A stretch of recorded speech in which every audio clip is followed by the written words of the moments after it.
शिवजी सदा सहाय। ओम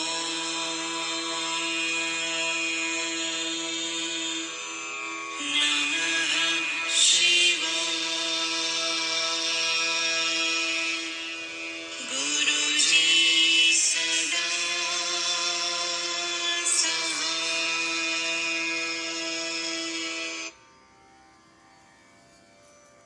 जय गुरुजी संगत जी। ओम नमः शिवाय। शिवजी सदा सहाय। ओम नमः शिवाय। गुरुजी सदा सहाय। आइए अब हम छठा खंड शुरू करते हैं। पहला अध्याय। इतनी कथा सुनाकर श्री सूत जी ने कहा, हे शौनक आदि ऋषियों, जब ब्रह्मा जी यह वृतांत कह चुके तो नारद जी ने संदेह से युक्त होकर कहा, हे पिता, आपने अंधकासुर की कथा मुझे सुनाई, परंतु मुझे उसमें कुछ संदेह उत्पन्न हुआ है। अस्तु, आप उसे दूर करने की कृपा करें। हे ब्राह्मण, आप मुझे यह बतावें कि शिवजी कैलाश छोड़कर मंदराचल को कब गए। नारद के मुख से यह शब्द सुनकर ब्रह्मा जी ने उनकी प्रशंसा करते हुए कहा, हे नारद, प्राचीन काल में एक दिन श्री शिवजी तथा श्री गिरिजा जी अपने गणों के साथ काशीपुर गए। उस समय में विष्णु, इंद्र आदि सभी देवता, ऋषि मुनि तथा सिद्धजन आदि भी अपने परिवार एवं गणों सहित शिवजी की सेवा करने के लिए वहां जा पहुंचे। वहां सबके पहुंच जाने पर शिवजी की जो सभा विराजमान हुई, उसकी सुंदरता का किसी भी प्रकार वर्णन नहीं किया जा सकता। हे नारद, सर्वप्रथम हम लोगों ने मणिकर्णिका में स्नान किया। तदुपरांत भगवान विश्वनाथ का पूजन कर उनकी अनेक प्रकार से स्तुति प्रशंसा की। तत्पश्चात शिवजी के गणों ने भी बहुत प्रकार से पूजा स्तुति की।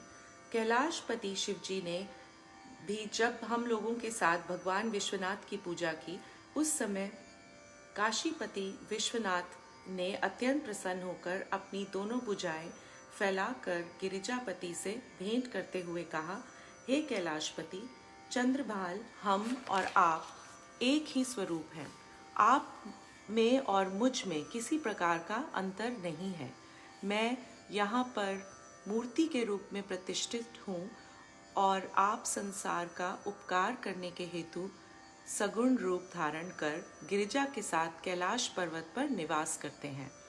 आपने यह बड़ी कृपा की जो आप सब देवताओं को यहाँ के साथ यहाँ पधारे। हे नारद, काशीवासी भगवान विश्वनाथ के मुख से यह वचन सुनकर कैलाशपति शिवजी ने उनकी प्रशंसा करते हुए कहा, हे काशीपति, वास्तव में मुझ में और आप में किसी भी प्रकार का अंतर नहीं है। आप मुझे कैलाश पर्वत पर जाने की आज्ञा दीजिए, क्योंकि मैं यहाँ केवल आपके दर्शनों के निमित्त ही आया था। यह सुनकर श्री विश्वनाथ जी ने हंसकर कहा, हे कैलाशपति, मेरी इच्छा है कि अब आप देवताओं तथा मुनीश्वरों के साथ कुछ दिनों तक इसी काशी नगरी को अपनी राजधानी बनाकर गिरिजा एवं गणों सहित यहीं निवास करें तथा भरत खंड पर अनुग्रह करके संसार के मनुष्यों को कृतार्थ करें। जिस प्रकार आप कैलाश पर्वत को प्रिय समझते हैं, उसी प्रकार इस स्थान को भी प्रिय जानकर यहीं स्थित हों। इस कैलाशपुरी में जो मनुष्य रहें, आप उन्हें मोक्ष प्रदान किया करें। हे कैलाशपति, तीनों लोग आपकी आज्ञा में रहते हैं। आप सबसे श्रेष्ठ और सबके स्वामी हैं। ब्रह्मा तथा विष्णु भी आपके अधीन हैं। आप ही उनकी रक्षा करते हैं और आपकी सेवा करके ही उन्होंने अत्यंत उच्च पद को प्राप्त किया है।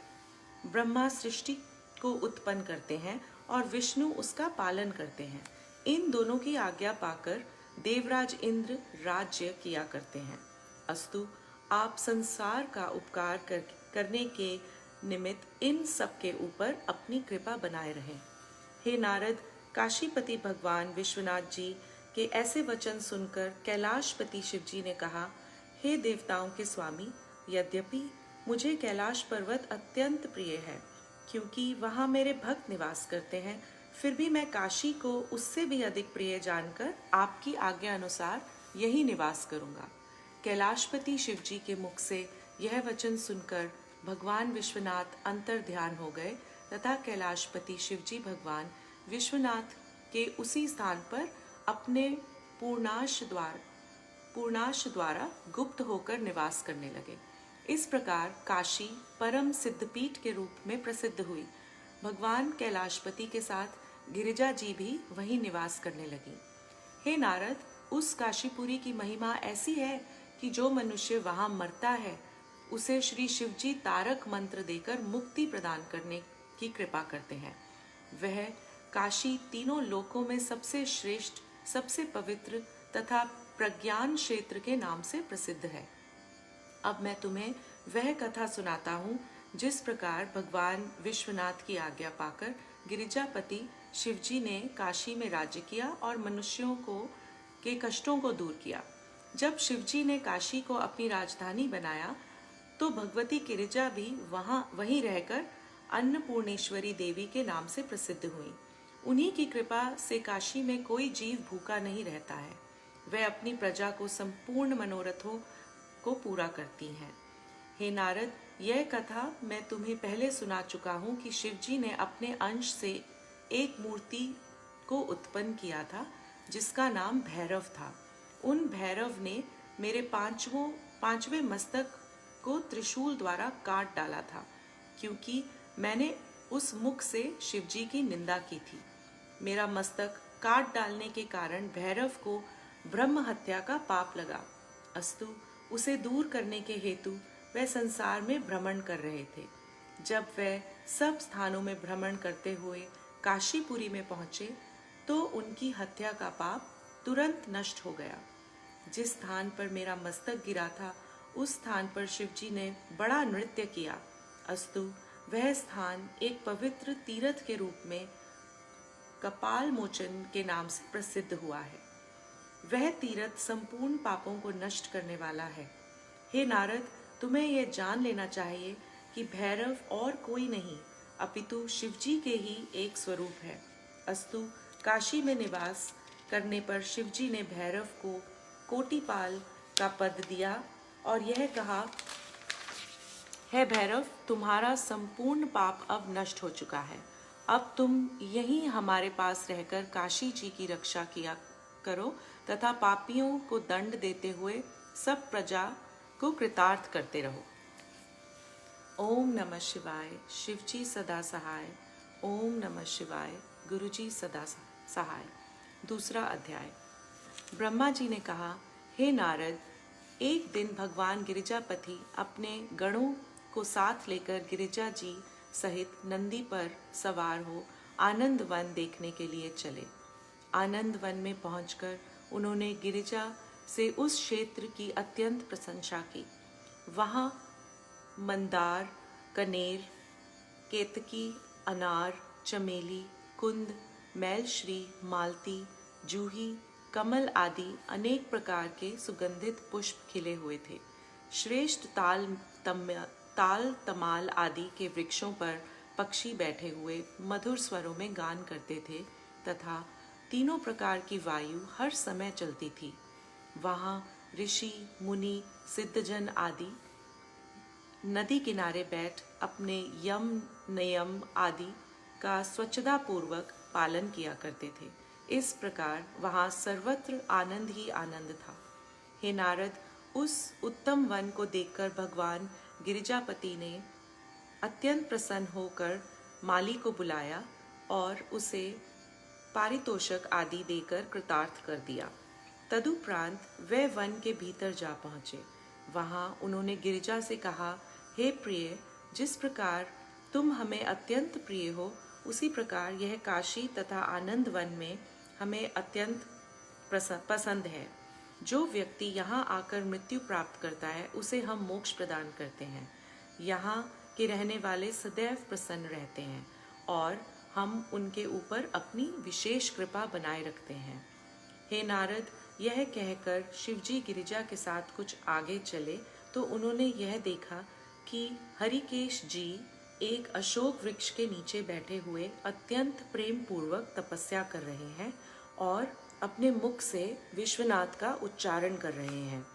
उनके शरीर में केवल हड्डियां और नसें ही दिखाई दे रही थी।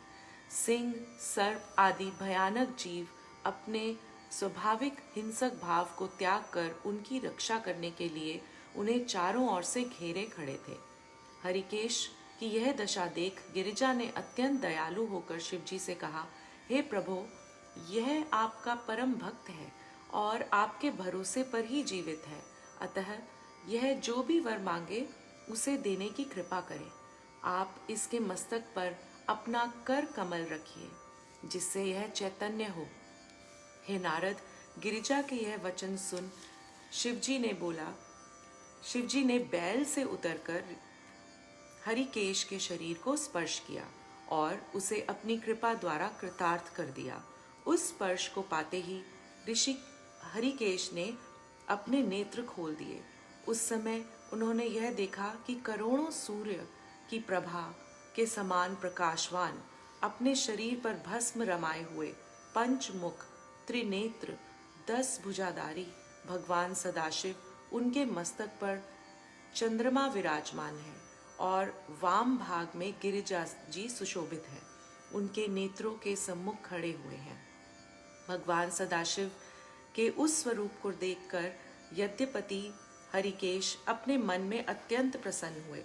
तब वह शिव जी को प्रणाम करके उनकी स्तुति करते हुए बोले, हे प्रभु, आपने जो मेरे शरीर का स्पर्श किया उससे मैं पूर्ण स्वस्थ हो चुका हूँ और मेरे संपूर्ण कष्ट पल भर में ही नष्ट हो गए हैं। हे नाथ, मैं आपकी शरण में आया हूँ, सो आप मेरे ऊपर कृपा कीजिए। हे नारद, हरिकेश की इस प्रार्थना को सुन शिवजी अत्यंत प्रसन्न हो उसके बिना मांगे ही वरदान देने लगे। वह बोले, हे हरिकेश, तुम हमारे परम भक्त हो, अतः तुम्हें सब प्रकार का आनंद प्राप्त होगा। यह काशीपुरी हमें अत्यंत प्रिय है, अतः हम ये चाहते हैं कि तुम इसकी रक्षा का भार स्वीकार करो। तुम शत्रुओं को दंड देना और हमारे भक्तों को पालना। दंडधर और दंडकर होने के कारण तुम दंडपाणी के नाम से संसार में प्रसिद्ध होगे। हम तुम्हें संभ्रम तथा उद्भ्रम नामक 2 गण तुम्हारी आज्ञा का पालन करने के निमित्त देते हैं। वह तुम्हारी आज्ञा पाकर पापियों को भली भांति दंड दिया करेंगे। हम तुम्हें यह भी आज्ञा देते हैं कि काशी में हमारे भक्तों के अतिरिक्त और किसी को मत रहने दो। तुम इस नगरी में रहने वालों को अन्न देने वाले, प्राण देने वाले, ज्ञान देने वाले तथा हमारी आज्ञा से मुक्ति प्रदान करने वाले भी होगे। जो मनुष्य तुम्हारी सेवा करके हमारी पूजा करेगा वह मुक्ति को प्राप्त होगा। जिस मनुष्य को मोक्ष की अभिलाषा हो उसे उचित है कि वह सर्वप्रथम तुम्हारी पूजा करे, तदुपरांत इस स्थान पर आकर हमारी सेवा करे। तुम हमारे गणों में सर्वश्रेष्ठ हो। इतना कहकर शिवजी पार्वती सहित अपने स्थान को चले गए। हे नारद, उसी दिन से दंडपानी अथवा दंड विनायक काशी निवासियों को आनंद प्रदान करते हुए वहां स्थित रहते हैं। वे दुष्टों के लिए अत्यंत भयानक है तथा शिव भक्तों को संपूर्ण दुख दूर करने वाले हैं। संभ्रम तथा उद्भ्रम नामक उनके दोनों गण शिवजी के शत्रुओं को दंड तथा शिक्षा देते हैं। वह दंडपानी शिवजी की इच्छा अनुसार ही सब कार्य करते हैं।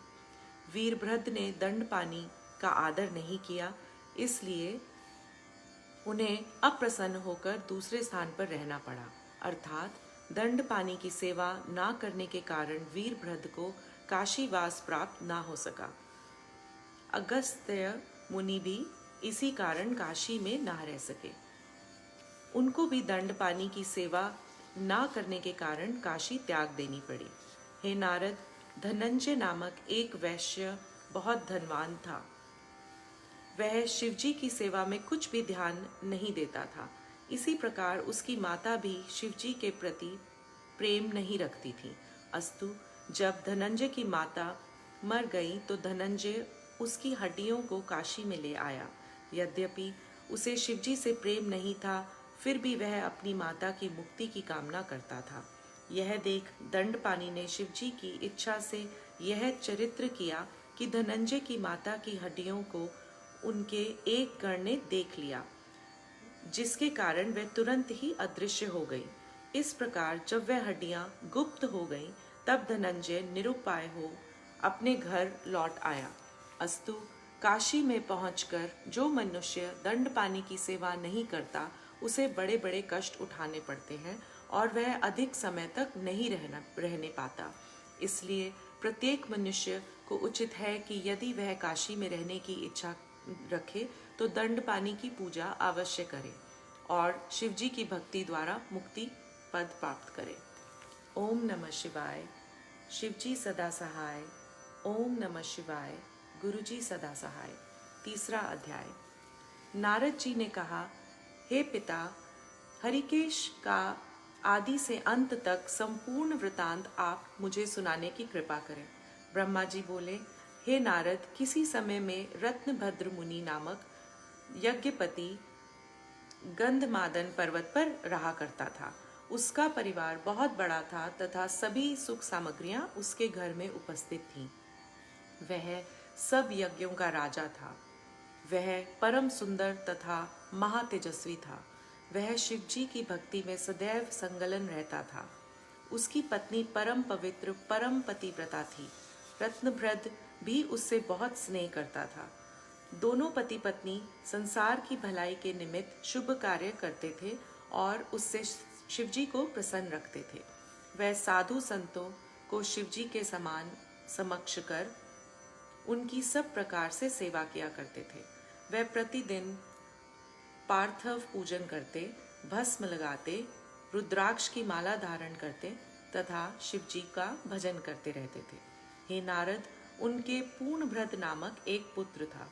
वह भी अपने माता पिता के समान गुणी एवं शिव भक्त था। माता पिता उसकी सेवा एवं शुभ कर्मों से सदैव प्रसन्न रहते थे। जब रत्नभद्र मुनि और उसकी पत्नी को मृत्यु प्राप्त हुई तो वह दोनों मुक्त होकर शिवपुरी में जा पहुंचे। पूर्णभद्र ने उनका यथाविधि दाह संस्कार किया। फिर वह अपनी चतुर्गिनी सेना सहित आनंद पूर्वक राज्य करने लगा। हे नारद, भाग्यवश पूर्णभद्र के कोई संतान नहीं हुई। तब एक दिन उसने अपने मन में यह विचार किया कि पुत्र दोनों लोकों में आनंद प्रदान करने वाला होता है। गृहस्थ आश्रम की शोभा उसी से है। वह अपने माता पिता को स्वर्ग में पहुंचाता है और वही दुख सागर में डूबे हुए माता पिता को नाव के समान होता है। बिना पुत्र के किसी भी उपाय द्वारा वंश नहीं चलता। अस्तु, जब तक पुत्र की प्राप्ति ना हो तब तक मेरा जीवन व्यर्थ है। हे नारद, इस प्रकार पुत्र की चिंता में पड़ने से उसका संपूर्ण आनंद दुख में बदल गया और उसे सभी पदार्थ अशुभ तथा व्यर्थ से प्रतीत होने लगे। पूर्णव्रत की पत्नी कनक कंदला पतिव्रता, शिव भक्तिनी तथा परम धर्मात्मा थी। एक दिन पूर्णव्रत ने उसे अपने समीप बुलाकर कहा, हे प्रिय, घर में संसार की संपूर्ण वस्तुएं उपस्थित हैं, परंतु पुत्र के बिना वह सब मुझे अच्छी नहीं लगती। मैं क्या करूं, कहाँ जाऊं और किस प्रकार अपने दुख को दूर करूं, यह समझ में नहीं आता। उस समय उसकी स्त्री ने धैर्य बांधते हुए ये कहा, हे स्वामी, आप बुद्धिमान होकर भी इस प्रकार दुख क्यों कर रहे हैं? उपाय करने से कोई भी वस्तु अप्राप्य नहीं रहती। मैं आपको एक उपाय बताती हूँ। जो लोग भगवान सदाशिव के भक्त हैं, उन्हें संसार में कोई वस्तु अप्राप्य नहीं रहती। अस्तु, आप अपने मनोरथ को पूर्ण करने के निमित्त श्री शिवजी की शरण में जाइए। शिवजी की भक्ति द्वारा ही विष्णु जी ने संसार के पालनकर्ता का पद प्राप्त किया है।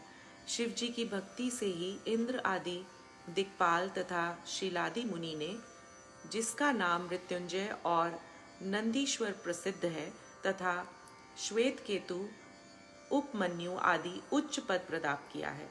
इस प्रकार जिसने भी शिव जी की सेवा की उसी ने अपनी मनोभिलाषा को सब प्रकार से प्राप्त किया। हे स्वामी, वेद और पुराण कहते हैं कि शिव जी अपने भक्तों पर शीघ्र ही प्रसन्न होकर उन्हें इच्छित वरदान देते हैं। अस्तु, आप भी निश्चय पूर्वक उन्हीं श्री शिव जी की शरण में जाएं। हे नारद, अपनी पत्नी की बात सुनकर पूर्णभद्र अत्यंत आनंदित हुआ। तब वह शिव भक्ति में संलग्न हो शिव जी के समीप काशीपुरी में जा पहुंचा। वह नाद विद्या में अत्यंत प्रवीण था। अस्तु, उसने भली भांति गाना गाकर शिव जी को प्रसन्न किया। उसने 21 मुचलना 551 तथा तानों तथा अनेक शाखाओं से युक्त 12 ऋतुवेद शिव जी को सुनाए। उसके गायन को सुनकर शिव जी अत्यंत प्रसन्न हुए और बोले, हे पूर्णभद्र, हम तुम पर बहुत प्रसन्न हैं। अब तुम्हारी जो इच्छा हो वह वरदान हमसे मांग लो। यह सुनकर पूर्णभद्र शिव जी के चरणों का ध्यान धर कर उनकी स्तुति प्रशंसा करने लगा। ओम नमः शिवाय। शिव जी सदा सहाय। ओम नमः शिवाय। गुरु जी सदा सहाय। चौथा अध्याय। ब्रह्मा जी ने कहा, हे नारद, जब पूर्णभद्र की स्तुति सुनकर शिव जी अत्यंत प्रसन्न हुए और उन्होंने उससे वरदान मांगने के लिए कहा, उस समय पूर्णभद्र ने प्रार्थना करते हुए कहा, हे प्रभु, यदि आप मुझसे प्रसन्न हैं तो आप मुझे संतान दीजिए। शिव जी यह सुनकर एव मस्तु कहने के उपरांत अंतर्ध्यान हो गए। तब पूर्णभद्र भी प्रसन्न होकर अपने घर लौट आया और अपनी स्त्री से वर पाने का सब हाल कह सुनाया। कुछ समय बाद पूर्णभद्र की पत्नी गर्भवती हुई और उचित अवसर आने पर उसने एक पुत्र को जन्म दिया। उस बालक का नाम हरिकेश रखा गया। जब बालक की आयु 8 वर्ष की हुई तभी से उसने अपना मन शिव जी के चरणों में लगा दिया। वह बालकों के साथ खेलते हुए मिट्टी का शिवलिंग बनाकर उत्तमोत्तम पुष्पों द्वारा उसका पूजन करता और अपने साथी अन्य बालकों से भी पूजन कराता। वह स्वयं शिव नाम का उच्चारण करता और दूसरों से भी कराता। शिव चरित्र के अतिरिक्त अन्य किसी बात पर वह ध्यान ही नहीं देता था। वह शिव जी के पूजन में तथा उसके पांव शिव तीर्थों की यात्रा में लगे रहे। इस प्रकार वह रात दिन शिव जी का ही ध्यान करता, उन्हीं को देखता और उन्हीं के यश का गान किया करता था। वह अपने शरीर में भस्म लगाए रहता और रुद्राक्ष की माला पहने हर समय शिव नाम का जाप किया करता था। है नारद, उसकी इस अवस्था को देख कर पूर्णभद्र ने एक दिन यह कहा, हे पुत्र, तुम शिव जी की कठिन तपस्या द्वारा मेरे घर में उत्पन्न हुए हो, अतः तुमको उचित है कि तपस्वियों के मार्ग को छोड़कर गृहस्थ बनो। मेरे घर में सब प्रकार के रत्न तथा सुख के साधन उपस्थित हैं, अतः उनमें अपना मन लगाकर राजनीति को सीखो, जिससे भविष्य में प्रजा की भली भांति पालन कर सको। तुमने जिस मार्ग को अपनाया है वह दरिद्रियों का मार्ग है। हे नारद, पिता की आज्ञा का पालन करने में असमर्थ होने के कारण हरिकेश अपने घर को छोड़कर भाग गया। जिस समय वह अपने नगर से बाहर निकलकर आया तो उसे दिशा भ्रम हो गया। उस समय वह अत्यंत पछताकर इस प्रकार सोचने लगा कि अब मैं कहाँ जाऊं? मुझे यह दुख अपने पूर्व जन्मों के पापों से ही प्राप्त हुआ है। हाँ, एक बार मैंने अपने पिता के समीप आए हुए संत लोगों को से यह अवश्य सुना था कि जिनको माता पिता छोड़ देते हैं अथवा जिनका कोई सहायक नहीं होता तथा जो लोग अधर्मी, भयभीत, दुखी तथा शरणहीन होते हैं, उन्हें शिवजी सहायता प्रदान करते हैं और ऐसे अनाथ मनुष्यों को शिवजी की पूरी काशी में जाकर निवास करना चाहिए। हे नारद, इस विचार के आते ही वह लोगों से काशी का मार्ग पूछता हुआ वहां जा पहुंचा। काशी में पहुंचकर उसने सर्वप्रथम मणिकर्णिका में स्नान किया। तदुपरांत भगवान विश्वनाथ की पूजा की। इसके पश्चात वह आनंद वन में जाकर दृढ़ता पूर्वक कठिन तपस्या करने लगा। वहां कुछ समय बाद गिरिजा सहित शिवजी ने पहुंचकर उसे जो वरदान दिया उसका वर्णन पहले किया जा चुका है। शिवजी की भक्ति द्वारा हरिकेश ने अपने संपूर्ण कुल को तार दिया और उसके माता पिता भी काशीवासी हो गए। हे नारद, शिव भक्तों की महिमा वास्तव में ऐसी ही है। वह अकेले ही मुक्त नहीं होते, अपितु अपने कुल भर को मुक्त कर देते हैं। ओम नमः शिवाय। शिवजी सदा सहाय। ओम नमः शिवाय। गुरुजी सदा सहाय। 5वां अध्याय। ब्रह्मा जी ने कहा, हे नारद, इस प्रकार शिवजी जब काशी में राज्य कर रहे थे, उसी समय दुर्ग नामक एक महाबलवान दैत्य देवताओं को अत्यंत दुख पहुंचाने लगा। उसे यह वरदान प्राप्त था कि वह किसी भी पुरुष के हाथ से नहीं मरेगा।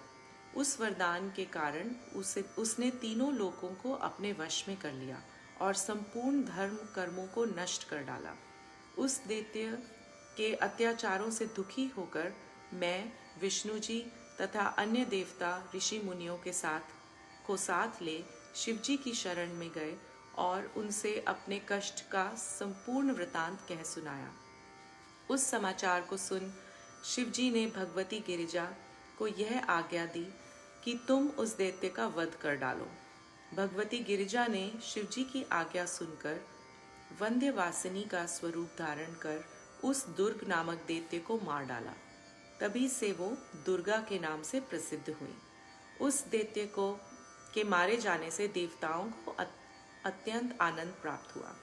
हे नारद, इस प्रकार शिवजी ने बहुत दिनों तक काशी में राज्य किया। जब राजा देवोदास ने उन्हें कष्ट पहुंचाया, तब उन्होंने काशी को छोड़ दिया और मंदराचल पर्वत पर अपनी राजधानी बनाकर रहने लगे। इस कथा को सुनकर नारद जी ने अत्यंत आश्चर्य में भरकर ब्रह्मा जी से पूछा, हे पिता, वह राजा देवोदास कौन थे जिसने शिवजी को काशी ही छुड़ा दिया? तदुपरांत शिवजी ने किस उपाय द्वारा काशी को फिर प्राप्त किया? वह कथा भी आप मुझे सुनाने की कृपा करें। ब्रह्मा जी बोले, हे नारद, पहले पज्ञकल्प में स्वयं भुव मनमवतर के मनु के वंश में देवोदास नामक एक राजा उत्पन्न हुआ। वह राजा अपने नाम के अनुरूप ही शास्त्र धर्म में अत्यंत दृढ़, परम ज्ञानी और शिवजी का भक्त था। उसने अपना राज्य छोड़कर काशीपुरी में जा अत्यंत तप किया। उसके राज्य त्याग देने में से संसार में बहुत अकाल पड़ा, जिसके कारण सब मनुष्य अत्यंत दुखी हुए। राजा ना होने के कारण सब जगह चोरियां होने लगी, धर्म भ्रष्ट हो गया, यज्ञ कर्म नष्ट हो गए, सर्वत्र दुख का साम्राज्य छा गया तथा सब लोग पापाचरण करने लगे। हे नारद, उस समय देवताओं ने मेरे पास आकर यह कहा, हे ब्राह्मण, राजा ना होने के कारण संसार की दशा अत्यंत खराब हो रही है। अस्तु, आप शीघ्र ही कोई उपाय कीजिए। यह सुनकर देवताओं को साथ ले काशीपुरी में जा पहुंचा और जिस स्थान पर राजा देवोदास तप कर रहे थे, वहां पहुंचकर मैं उससे बोला, हे राजन, तुम अपना राज्य फिर से संभालो। जब तुम पुनः शासन करोगे, तब तुम्हारे राज्य में वर्षा होगी, जिससे प्रजा को दुखों से मुक्ति मिलेगी। उस समय बासुकी नामक नाग अपनी अनंग मोहिनी नामक कन्या का विवाह तुम्हारे साथ कर देगा। वह कन्या अत्यंत पतिव्रता तथा धर्मव्रत धारिणी होगी। उसके द्वारा तुम अत्यंत आनंद प्राप्त करोगे। यह सुनकर राजा देवोदास ने मुझसे कहा, हे प्रभो, मैं केवल उसी शर्त पर राज्य करने के लिए तैयार हूँ कि अब से सभी देवता आकाश में स्थित रहें और नाग आदि पाताल में जाकर निवास करें। पृथ्वी पर मनुष्यों के अतिरिक्त और कोई नहीं रहे।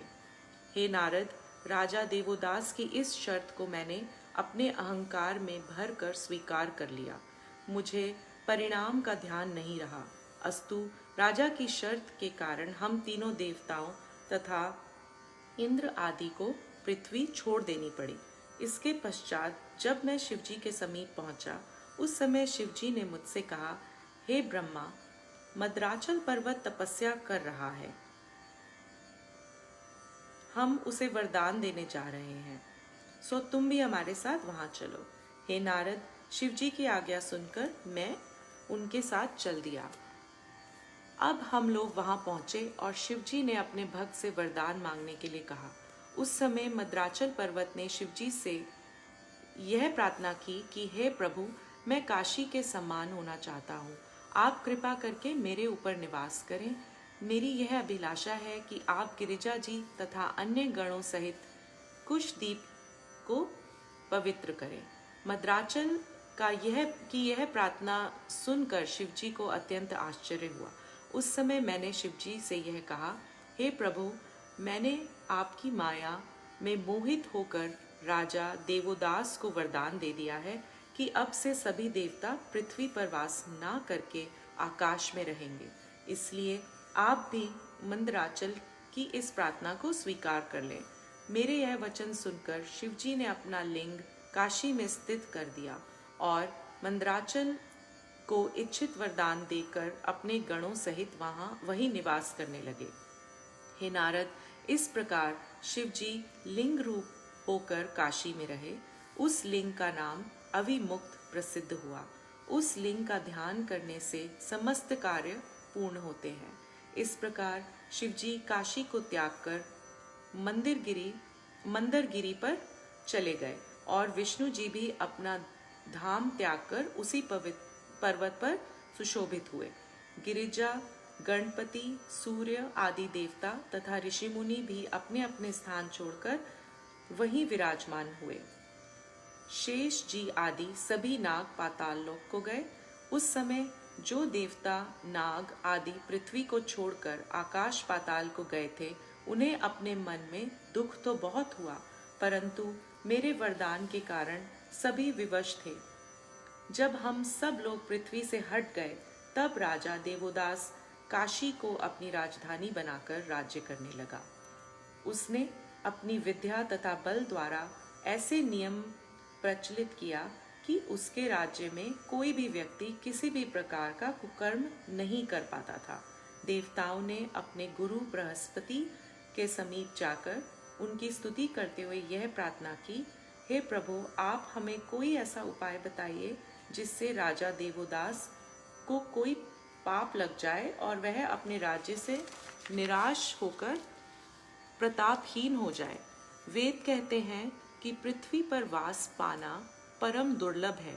यदि किसी को पृथ्वी पर वास मिल जाए तो उसे परम पद प्राप्त होने में कोई संदेह नहीं रहता, विशेषकर काशी में, जहाँ साक्षात भगवान सदाशिव रहते हैं। मृत्यु होने से मुक्ति की प्राप्ति होती है। जिसने काशीवास त्यागा, उसने मानो अपना सर्वस्व नष्ट कर लिया। काशी का चंडाल भी अन्य स्थानों के राजाओं से अधिक श्रेष्ठ है, क्योंकि अन्य स्थानों में आवागमन का भय बना रहता है और काशी में वह भय कहीं ढूंढे भी नहीं मिलता। देवताओं की यह प्रार्थना सुनकर बृहस्पति जी ने कहा, हे देवताओं, जब तक कोई राजा अपने धर्म को नहीं त्याग देता, तब तक उसका राज्य नष्ट नहीं हो सकता। राजा देवोदास परम धार्मिक है। जब तक वह धर्म को नहीं छोड़ेगा, तब तक तुम्हें वह स्थान प्राप्त नहीं होगा। अस्तु, तुम कोई ऐसा उपाय करो जिससे राजा का धर्म नष्ट हो जाए।